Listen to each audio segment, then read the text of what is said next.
Hello students, myself Dr. Monideepa from Jamshedpur Workers College Jamshedpur under Kolan University। आज semester 6 के students के लिए जो ऑनर्स ग्रुप है उनके लिए जो सब्जेक्ट डिस्कस करने जा रहे हैं that is goods and service tax, यानी उसे शॉर्ट फॉर्म में जिसे हम लोग कहते हैं जीएसटी। और इंट्रोडक्शन पार्ट मेरा ये चल रहा है, इसमें हम लोग देखेंगे provision of constitutions of India, यानी जीएसटी के बारे में या जीएसटी से पहले टैक्स के बारे में टैक्स के बारे में हमारा संविधान में क्या प्रोविज़न बनाया गया था, क्या प्रोविज़न रखा गया था, and significant provision of constitutions act 2016 यानी 101st अमेंडमेंट जो किया गया था कॉन्स्टिट्यूशंस का, उसका जो यानी कि जब जीएसटी आया था उसके बाद जीएसटी आने से पहले भी एक कॉन्स्टिट्यूशंस लॉ में हमारा प्रोविज़न बनाया गया था जीएसटी के लिए। उसमें क्या प्रोविज़न रखा गया ये भी देखेंगे, यानी जीएसटी के पहले टैक्स के बारे में क्या प्रोविज़न था, that is provision of constitutions of India. और जीएसटी बनने से पहले जो जीएसटी के लिए प्रोविज़न प्रावधान रखा गया है उस कॉन्स्टिट्यूशंस के बारे में, उस कॉन्स्टिट्यूशन में क्या रखा गया था वो भी देखेंगे। ये दोनों आज देखेंगे और साथ में नंबर ऑफ लेजिस्लेशन हमारा कितना बना है। तो सबसे पहले हम लोग देखेंगे provision of constitutions of India, यानी जीएसटी आने से पहले हमारा संविधान में टैक्स के लिए क्या प्रावधान थे। सबसे पहला है आर्टिकल 265, संविधान का जो आर्टिकल है दैट आर्टिकल 265 क्या कहता है, वो कहते हैं कि it state that no tax shall be levied और collected except by authority of law. Authority of law का मतलब अगर जिसको पावर दिया गया है उसके अलावा कोई भी टैक्स ना तो कलेक्ट कर सकता है ना उस पर टैक्स लगा सकता है। ये कहता था 265 आर्टिकल 265 आर्टिकल में ये कह रहा है। उसके बाद आ जाता है आर्टिकल 246। आर्टिकल 246 क्या कह रहा है, it gives that respective authority to union और state governments for levying tax whereas parliament may make laws for the whole of India or any part of the territory of India and the state legislature may make laws for whole or part of the state। मतलब यहाँ कह रहा है कि respective authority union और state को तो power दिया गया है टैक्स के लिए, whereas पार्लियामेंट को क्या किया गया, होल माने होली सोली उसे पावर दे दिया गया है होल इंडिया के बारे में टैक्स के लिए लॉज बनाने का, चाहे पार्ट ऑफ द टेरिटरी का बनाए या फिर होल इंडिया का बनाए। और स्टेट लेजिस्लेचर को दिया गया है स्टेट के बारे में और पार्ट ऑफ द स्टेट के बारे में लॉज तय करने का पावर। नेक्स्ट, इसी 246 आर्टिकल का 7th शेड्यूल क्या कह रहा है। According to that 7th schedule इसका क्या कहना है, इसमें 3 लिस्ट है, 3 लिस्ट के बारे में यहाँ दिया गया है जो ये कहता है this 3 list contain which enumerate the matter under which the union and the state governments have the authority to make laws, जिसमें यूनियन, स्टेट गवर्नमेंट, सेंट्रल इनको अथॉरिटी दिया गया है किसके लिए, लॉ बनाने के लिए, लेकिन इन्हें 3 लिस्ट में डिवीज़न कर दिया गया है। तो ये 3 लिस्ट क्या क्या है, सबसे पहला लिस्ट है it contains the matter in respect of which the central government has power to make the law. मतलब इस लिस्ट में जो भी मैटर है उसके लिए लॉज बनाने का पावर किसको दिया गया है, दैट इज सेंट्रल गवर्नमेंट को दिया गया है। किसको दिया गया, central government, only central government has power to make laws इस लिस्ट में जो कंटेंट है। सेकेंड है it contains the matter in respect of which the state government has power to make the law। List 2 में क्या कह रहा है, जो मैटर कंटेन कर रहा है वो स्टेट गवर्नमेंट को पावर दिया गया है लॉज बनाने के लिए। Okay students, and third list में क्या कह रहा है, that is concurrent list. First list जो था दैट इज यूनियन लिस्ट था, सेकेंड लिस्ट स्टेट लिस्ट था, and third list is the concurrent list. Concurrent list में क्या रखा है, central government as well as state government has power to make the law, दोनों को मिला के पावर दिया गया है लॉज बनाने के लिए। That is the list, third list denote कर रहा है। नाउ अभी हम लोग बताएंगे, आ जाएंगे, मतलब ये जो अभी हम लोग तीन चीज़, दो लिस्ट देखे और एक शेड्यूल, सेवेंथ शेड्यूल को देखे हैं, दो आर्टिकल देखे और साथ में आर्टिकल 246 का सेवेंथ शेड्यूल को देखे हैं। That is for the tax purpose, जो लॉज था बिफोर जीएसटी के लिए रखा गया था संविधान में। अभी हम लोग देखेंगे, जैसे हम लोग जानते हैं जीएसटी कब लागू हुआ, जीएसटी लागू हुआ दैट इज़ 2017 में, 1 जुलाई 2017 में लागू हुआ। और हमारा जैसे ही ये जीएसटी लागू हुआ, लागू होने से ठीक एक साल पहले देखिए ये कह रहा है कॉन्स्टिट्यूशंस एक्ट को अमेंडमेंट किया गया है, और ये अमेंडमेंट है 101st अमेंडमेंट ये किया गया है। इतनी बार अमेंडमेंट ये है 101st अमेंडमेंट 2016 कॉन्स्टिट्यूशंस एक्ट को ये अमेंडमेंट किया गया था उस साल में 2016 में।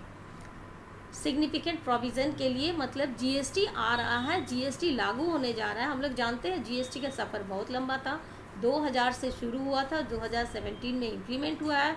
तो इस सफ़र में जब 2017 में सब देख रहा था कि नेक्स्ट ईयर इम्प्लीमेंट होने जा रहा है, तो 2016 में कॉन्स्टिट्यूशंस को हमारा अमेंडमेंट किया गया था, उसमें लॉज का प्रावधान बनाया गया था। तो इस समय में 2016 में देखिए आर्टिकल 246A, मतलब 246 तो था और 246A में ये प्रावधान जोड़ा गया है। क्या किया गया, इसमें क्या रखा गया प्रावधान, power to make laws with respect to GST.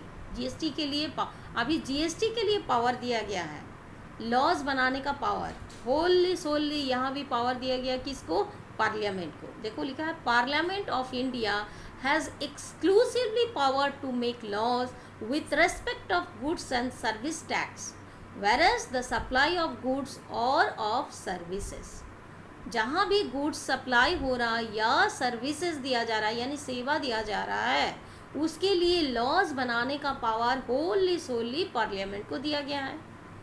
Okay, और दोनों भी हो सकता है, सर्विसेज सेवा भी हो सकता है, गुड्स भी सप्लाई हो सकता है, या दोनों हो सकता है। और inter state trade off commerce, मतलब इंटर स्टेट मतलब एक स्टेट से दूसरा स्टेट में गुड्स सप्लाई होना चाहिए, और जिसके लिए जीएसटी लागू करना है, और वो जीएसटी लगाने का पावर किसको दिया गया है, that is wholly solely parliament of India को दिया गया है। Okay, and legislative body of state, मतलब स्टेट के जो लेजिस्लेटिव बॉडी है उनको, लेजिस्लेटिव जो है लेजिस्लेटिव को, उनको दिया गया है, स्टेट के तरफ से पावर दिया गया है लॉज बनाने का।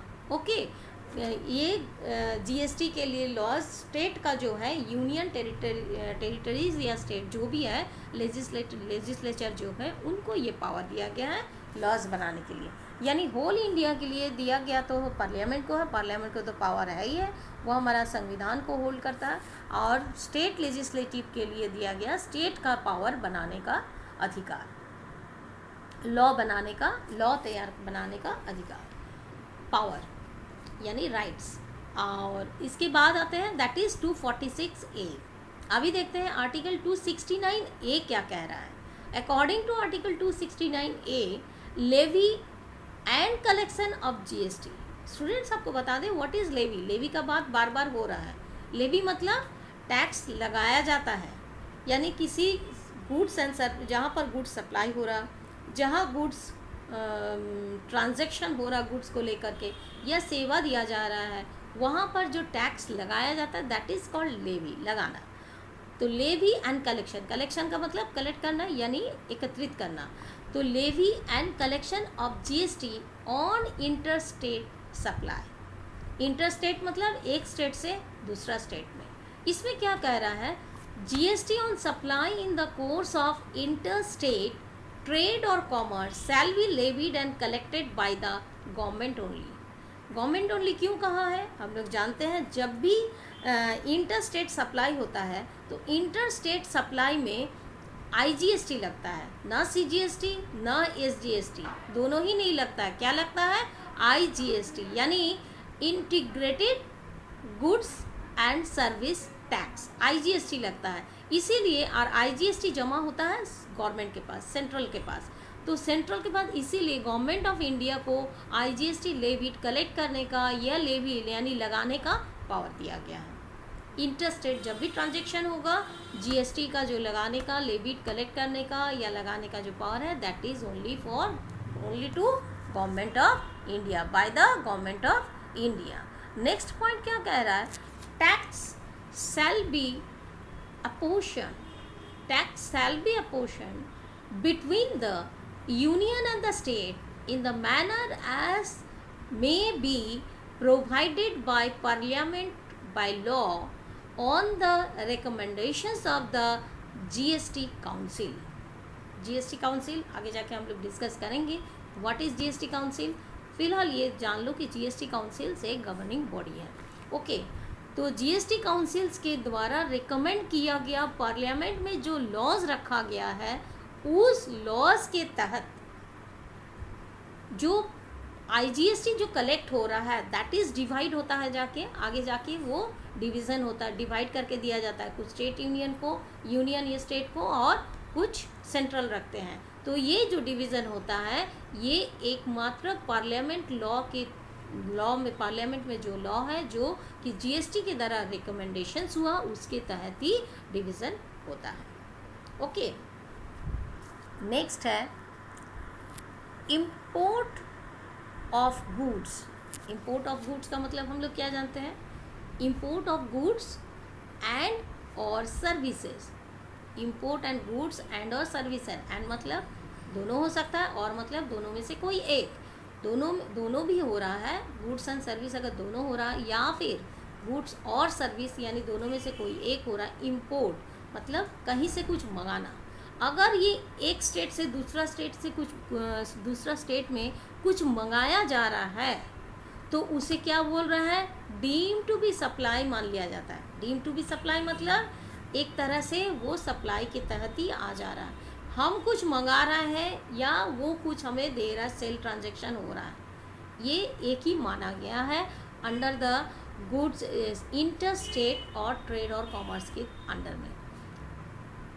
जब भी कोई इंटर स्टेट ट्रेड और कॉमर्स हो रहा है उसके अंडर में ये माना गया है कि अगर इंपोर्ट हो रहा है, एक स्टेट से दूसरा स्टेट में इंपोर्ट हो रहा है, उस इंपोर्ट को डीम टू बी सप्लाई के अंडर ही मान लिया गया है।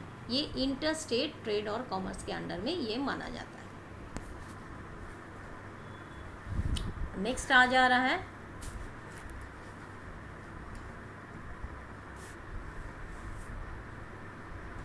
The amount apportioned to a state from goods and services tax on supply in the course of interstate trade or commerce shall not form part of the consolidated fund of India। मतलब ये बोला जा रहा है कि जो amount जो division हो रहा है, पोर्शन हो रहा है, किसके बीच में?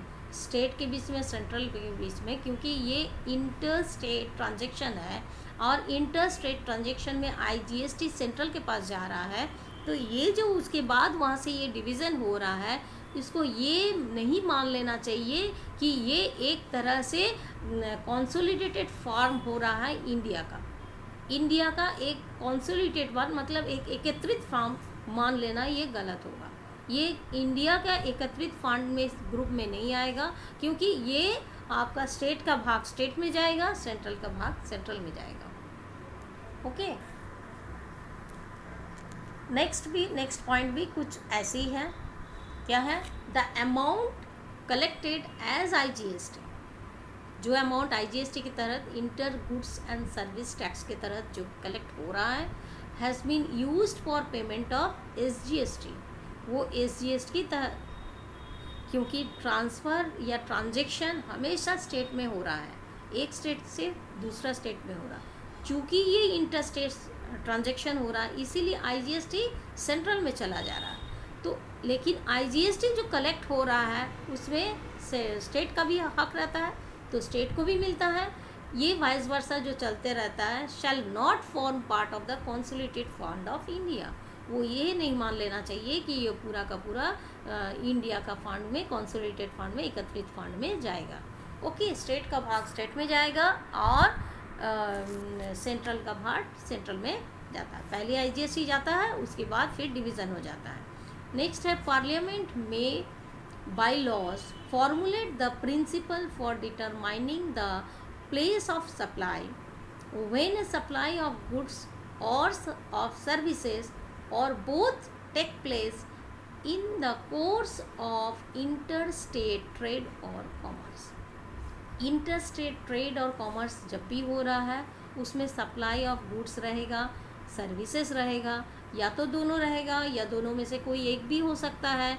ये जब भी होगा उसमें पार्लियामेंट लॉ बना सकता है, मे बाय लॉज, वो लॉज के थ्रू फॉर्मुलेट द प्रिंसिपल, वो सिद्धांत तय कर सकता है, डिटरमाइन करता है कि प्लेस ऑफ सप्लाई कहाँ रहेगा। वो तय कर सकता है कि वो गुड्स एंड सप्लाई किस जगह पर ये सप्लाई होगा, माने सप्लाई किस जगह पर होगा, नहीं सप्लाई किस जगह पर तय किया जाएगा कि ये कहाँ से हो रहा है, किस जगह पर हो रहा है। ये तय करने का पावर पार्लियामेंट को है और ये पार्लियामेंट बाय लॉज उसको प्रिंसिपल्स के तहत वो तय कर रहा है। ये इंटर स्टेट के बारे में बता रहे हैं। ओके, नेक्स्ट है आर्टिकल 279। अब हम लोग इतना देर तक देख रहे थे ये आर्टिकल 246 ए के बाद 269 ए देख लिए थे, अभी देख रहे हैं 279 ए। 279 ए जिसमें है कॉन्स्टिट्यूशंस ऑफ जीएसटी काउंसिल। अभी हम बता रहे थे कि हम लोग जीएसटी काउंसिल्स के बारे में डिस्कस करेंगे। ये कॉन्स्टिट्यूशंस ऑफ जीएसटी काउंसिल, कैसे जीएसटी काउंसिल कब बना, कैसे बना, उसके बारे में। तो goods and service tax council, GST council मतलब goods and service tax council, ये कब बना? जब ये जो दे रहा, देखिए, within 60 days from the date of commencement of the constitutions act 2016, within 60 days from the date of commencement of the constitutions act 2016, जब कॉन्स्टिट्यूशंस एक्ट 2016 बनाया गया, अमेंडमेंट एक्ट है ये। अमेंडमेंट एक्ट क्या है? 101st अमेंडमेंट एक्ट है। ये बनाया गया 2016 में। The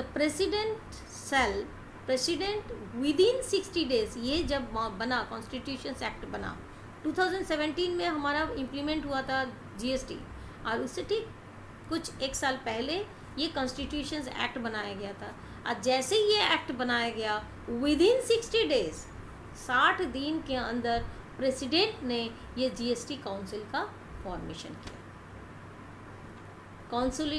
constitute council, the president shall by order constitute a councils to be called the GST council.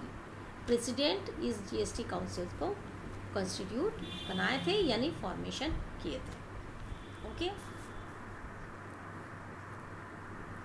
Next है member of the GST. GST में कौन कौन मेंबर मेन थे? सबसे पहला देखिए, जीएसटी में द यूनियन फाइनेंस मिनिस्टर के चेयरपर्सन होंगे। इसमें रखा गया है यूनियन फाइनेंस मिनिस्टर के चेयरपर्सन। उसके बाद second, the union ministers of state in charge of revenue और finance. Union minister of state in charge of revenue and finance के मेंबर्स को रखा गया। ओके, जितने स्टेट्स हैं, जितना यूनियंस है, हम लोग जानते हैं यूनियन टेरिटरी हमारे दो हैं, Delhi and Pondicherry.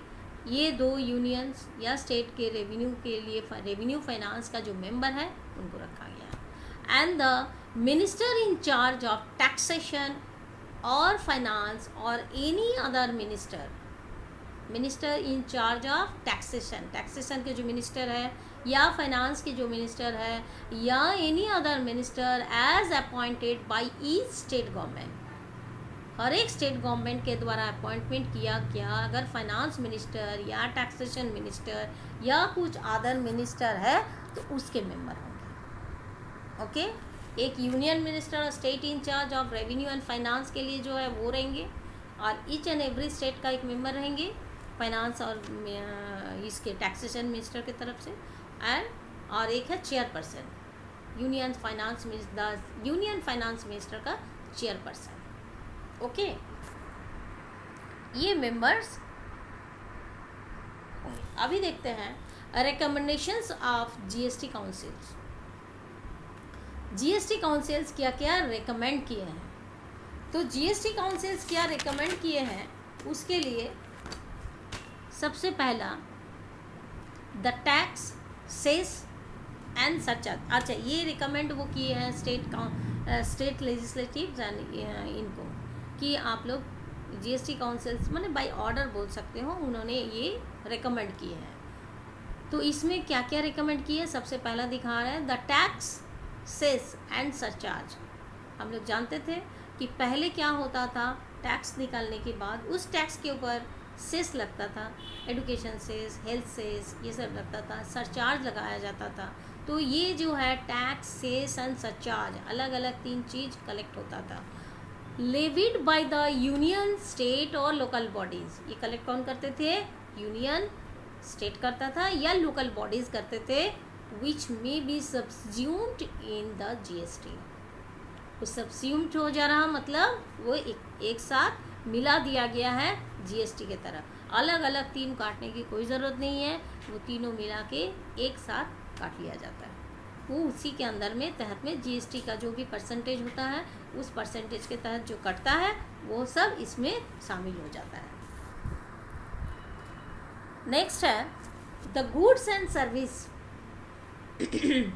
The goods and services that may be subjected to or exempted from the GST. कुछ कुछ गुड्स एंड सर्विसेज ऐसा है जो कि या तो इसमें शामिल हो गया है या फिर वो एग्जाम्प्टेड हो गया है। कुछ गुड्स एंड सर्विसेज हैं जो कि इसमें या तो शामिल हो गया, that may be subjected or exempted from the GST.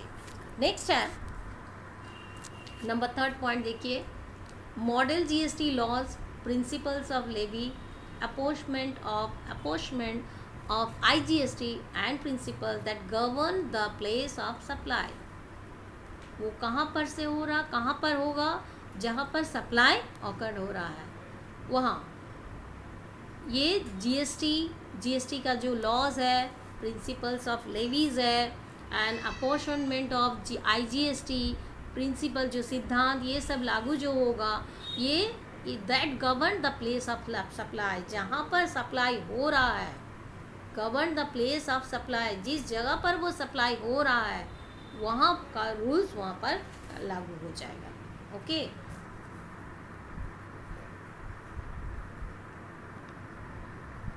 Next है the threshold limit of turnover. Threshold limit मतलब हर चीज़ का एक ट्रांजेक्शन्स का एक लिमिट होता है। तो यहाँ भी गुड्स एंड सर्विस जो सप्लाई हो रहा है या फिर गुड्स एंड सर्विस जो ट्रांजैक्शंस हो रहा है उसका जो लिमिट है वो थ्रेशोल्ड लिमिट है। उस लिमिट के बिलो में अगर वो गुड्स जीएसटी उतना गुड्स सप्लाई हो रहा है then it exempted from GST, वो जीएसटी से बाहर हो जा रहा है, उस पर जीएसटी नहीं लगने। मिनिमम लिमिट जो है थ्रेशोल्ड लिमिट है, उस लिमिट के नीचे अगर गुड्स सप्लाई हो रहा है, उस लिमिट के कम में अगर गुड्स सप्लाई हो रहा है then it is exempted from GST. CGST and SGST will be levied. CGST and SGST will be levied at the rate fixed by the central and the state. CGST and SGST जो लग रहा है, लगाया जा रहा है, वो कौन सा रेट में लगाया जाएगा, that is fixed by the centre and the state. वो फिक्स्ड कौन कर रहा है, दैट इज फिक्स्ड किया जा रहा है सेंटर और स्टेट के द्वारा, which will be notified on the recommendations of the GST Council। ये रिकमेंडेशन जीएसटी काउंसिल के द्वारा किया गया है और वो स्टेट और सेंट्रल के द्वारा वो रेट फिक्स किया जा रहा है, लेकिन ये रिकमेंडेशन होता है एक्चुअली जीएसटी काउंसिल के तहत। तो जीएसटी काउंसिल के तहत जो रिकमेंडेशंस रहता है उसी पे स्टेट और यूनियन वो रेट लगाते हैं, जीएसटी रेट लगाते हैं।